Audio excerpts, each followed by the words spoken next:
नमस्कार, मैं आपके साथ अंजना और आप देख रहे हैं सिरोही टुडे। आइए नजर डालते हैं आज की खास खबर पर। 5 साल में सरकार बदलने की परंपरा तोड़ेगी कांग्रेस, आखिर इतना कॉन्फिडेंट क्यों है? सचिन पायलट। कांग्रेस नेता सचिन पायलट ने बुधवार को विश्वास जताया कि उनकी पार्टी राजस्थान में हर 5 साल में मौजूदा सरकार को सत्ता से बाहर करने के चलन को तोड़ देगी। साथ ही 25 नवंबर के विधानसभा चुनाव के बाद सरकार बनाएगी। सचिन पायलट ने आरोप लगाया कि विपक्षी दल भारतीय जनता पार्टी विकास के मुद्दे से लोगों का ध्यान भटकाने की कोशिश कर रही है और चुनाव के दौरान धर्म पर बात कर रही है। सचिन पायलट ने बुधवार को अपने निर्वाचन क्षेत्र टोंक में कहा कि राजस्थान में 30 साल की परंपरा बीजेपी के 5 साल, कांग्रेस के 5 साल, वह परंपरा टूटने वाली है।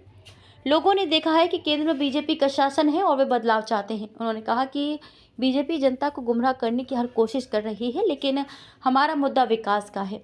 पार्टी एकजुटता के साथ चुनाव लड़ रही है, इसलिए मैं पूरे विश्वास के साथ कह सकता हूं कि हम राजस्थान में सरकार बनाएंगे। इन राज्यों में होगी कांग्रेस की जीत। पायलट। वहीं पूर्व उप मुख्यमंत्री ने आगे कहा कि मध्य प्रदेश और छत्तीसगढ़ में भी कांग्रेस भारी बहुमत के साथ सत्ता में वापसी करेगी। उन्होंने कहा कि तेलंगाना के नतीजे हर किसी को चौंका देंगे और कांग्रेस वहां भी सरकार बनाएगी।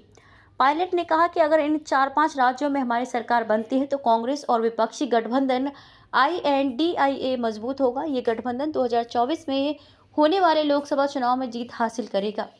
बीजेपी के पास विकास के नाम पर कुछ नहीं। इसके बाद उन्होंने टोंक में मीडिया से बातचीत में कहा कि अगर बीजेपी के पास राजस्थान के लोगों के लिए स्वास्थ्य, शिक्षा, रोजगार के क्षेत्र में कोई योजना है तो वे स्वागत करेंगे। पायलट ने कहा कि उनके पास कोई विकल्प नहीं है और कोई रोड मैप नहीं है। यह चुनाव के समय धर्म की बात करते हैं, चुनाव आयोग को इसका संज्ञान लेना चाहिए। उन्होंने कहा कि हर व्यक्ति को किसी भी धर्म का पालन करने की आज़ादी है, लेकिन राजनीतिक भाषणों में धर्म का बार बार इस्तेमाल कुछ घबराहट दिखाता है, क्योंकि उनके पास विकास के नाम पर कहने के लिए कुछ नहीं है। कांग्रेस जल्द जारी करेगी घोषणा पत्र। पायलट ने कहा कि बीजेपी के नेतृत्व वाली केंद्र सरकार किसान विरोधी कानून, सैनिकों की भर्ती के लिए अग्निपथ योजना लेकर आई।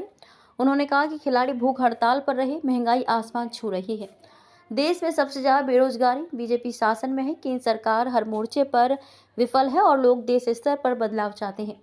पायलट ने कहा कि कांग्रेस पार्टी एकजुटता के साथ विकास के मुद्दे पर चुनाव लड़ रही है। हमारा चुनावी घोषणा पत्र जल्द ही जारी होने वाला है। पार्टी ने पिछले चुनाव के घोषणा पत्र में किए गए वादे पूरे किए हैं। बीजेपी डरी हुई है। सचिन पायलट ने कहा कि बीजेपी भ्रमित और डरी हुई है, इसलिए कांग्रेस नेताओं के खिलाफ प्रवर्तन निदेशालय यानी कि ED जैसी जांच एजेंसियों का दुरुपयोग किया जा रहा है। पायलट ने यह भी कहा कि बीजेपी में टिकट बंटवारे से जनता के बीच गलत संदेश किया है। उन्होंने कहा कि कांग्रेस में टिकट वितरण को लेकर फैसले काफी सोच विचार कर किए जाते हैं। हालांकि उन्होंने कहा कि कुछ जगहों पर असंतोष हो सकता है, लेकिन चुनाव अभियान अच्छा चल रहा है और कांग्रेस की सरकार बनने जा रही है। खबरों में अब तक के लिए बस इतना ही। फिर होगी आपसे मुलाकात ऐसी एक खास खबर के साथ। तब तक के लिए नमस्कार और देखते रहिए सिरोही टुडे।